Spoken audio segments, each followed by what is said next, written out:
ito yon. Saan siya nagpunta? Yung sinabi niya kagabi, yung kinuwento niya, question ko lang siya, ba't napunta ka pa ron? Pinapahiya na nga sila JTN doon. Even ikaw, even kami. Even yung mga sinashoutout mo doon, ginagawa ka laruan. Sabihin mo sa akin. Pinaliwanag niya yan. Pinaliwanag niya na yan. Hindi mo naintindihan kagabi, pinaliwanag niya na sa'yo? Hindi ko alam. Dahil nung dumating ako, nagmumurahan na nga kayo. Sa totoo lang. Kung i-rewind mo yung channel kagabi. Ito pinaghuhugutan yan. Nung umakyat siya, magalang kami dito, Sir David. Wala akong babastusin dito. Okay? Yung pinagsimulan niya, nung umakyat siya kila Ate Cynthia, nakausap niya sila Tita Mel. Yung sinasabi ko sa kanya, yung kanyang paniniwala, yung kanyang agenda, at yung kanyang advocacy na sinasabi niya, ganun ba yon? So, ipinagtatanggol mo yung tao. Ngayon, sa ginawa mo, ipinagtanggol mo ba yung tao? Di ba mas nakakahiya yun? Binabalahura, on the spot, yung tao na sinasabi mo, pinagtatanggol mo, tapos nandun ka, patawa-tawa ka sa kanila, pupurihin mo sila. Tama ba yun? Pero Retzbacher, hindi. Tama ako doon, mali. Yung huling nakita ko si Chick na nakikipagtalo siya doon sa mga taong yun, pinagtatanggol niya kami. Ayun na nga. Ano ba yung nakita mo? Sabi niya, pinagtatanggol niya kayo. Iba yung sinasabi niya doon sa kinikilos niya. Nagigets mo ba yung ibig ko sabihin doon? At ang akin, payo ko lang yon. At ang akin, baka naman makita ang kanila JTN niya na ganito. Kala ko baka kampi kanila. Dapat ipakita mo yung full support mo sa kanila. Yun lang naman yung akin. Mali ba ako doon? Sabihin mo sa akin, ano ang against na sinabi sa amin ni Chick? Wala siyang against sa inyo. Yung pakikipagkita niya lang doon sa tao, yung kwentuhan or pakikipag-ano niya lang doon sa tao, miski sa amin, kami ni Sir David. Apektado kami doon. Or para sa kanya, ikaw winawalwal ka na tapos ganun ka pa. Anong titingin ng tao sa'yo? Karapatan niya nga yung opinion ko lang yun.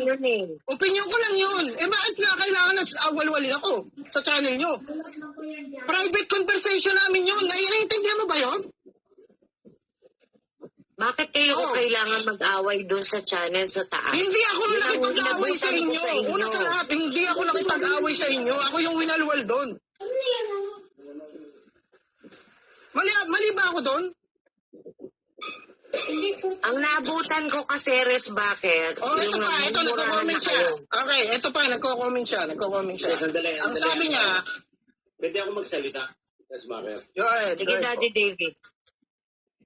May punto doon kasi sinabi sa akin ng Retzbacher bakit siya nagkaganon. Sir David, unawain mo naman yung sitwasyon mo na alam mo naman si Joan, kalaban niya sina Juris. So ngayon, sinasaway niya nga ata si Chick. Sabi ko, pero bakit doon kayo magsisigaw sa channel ni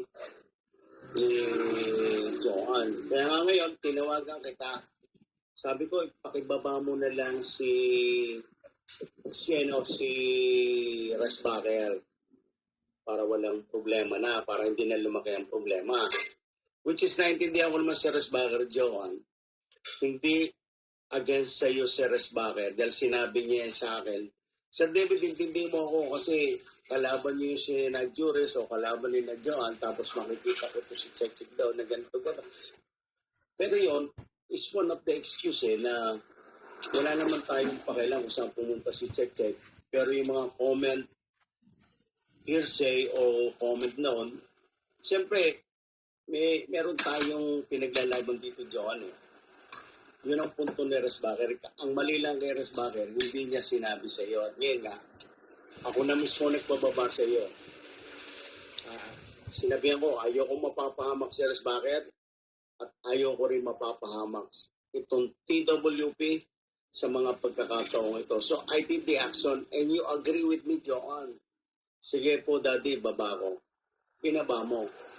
Tapos ngayon, Retzbacher, ang punto lang kasi sa iyo, yung do not mention any part of the case, the merit of the case, pertaining to the case against the other person na kami nagkaso. Hindi ako nagkaso, I am only the witness. I don't care if I say this na ako'y nag-witness. Siyempre, At saka, Daddy, maputo lang kita. Gusto ko malaman, Saang munisipyo siya nagpunta? Sinong piskal ang kausap niya? Nangaasar lang si Resbaque. Nangaasar lang yan. Hindi, sir, galing talaga ako doon kahapon. Saan? Saang munisipyo? Teka muna, Resbaque, ako na magtatanong sa iyo. Kasi, Resbaque, ito na lang. Kasi kaso din na kasama ako dyan involved ako dyan O sir, wala naman ako inaano doon Kumbaga, okay, ganito yon. Saang munisipyo ba? Kahit hindi na direct doon sa kaso niyo Okay? Ang may Kasi ang pinag-uusapan natin yung kinaso ni Joe, may sinasabi kang 50-50. 50-50 naman talaga